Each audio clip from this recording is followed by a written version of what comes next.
নিউজিল্যান্ডে ব্যাচেলর প্রোগ্রামগুলোর ব্যাপারে আমাদের মাঝে কম বেশি কনফিউশন কাজ করে। আজকে সেই কনফিউশনগুলোর ব্যাপারে আমি কথা বলবো।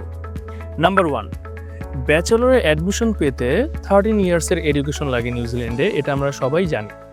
কিন্তু কিছু ইউনিভার্সিটি এবং কলেজেস আছে যেগুলিতে 12 ইয়ার্সের এডুকেশন দিয়েই আপনি অ্যাডমিশন নিতে পারবেন।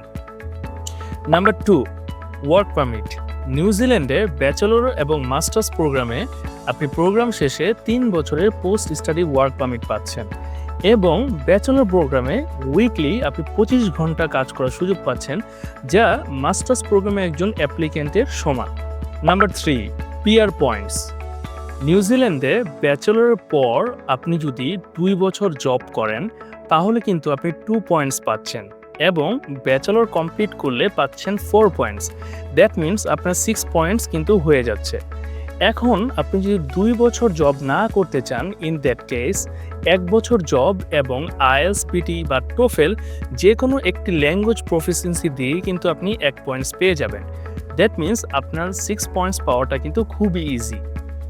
Number 4, study gap. নিউজিল্যান্ডে লং স্টাডি গ্যাপ অ্যাকসেপ্ট করে সেটা আমরা জানি, কিন্তু ব্যাচেলরে কত বছর স্টাডি গ্যাপ অ্যাকসেপ্ট করে সেটা কি আমরা জানি? সেটা যদি জানতে হয় তাহলে আসতে হবে আমাদের ঢাকার পান্থপথ অফিসে।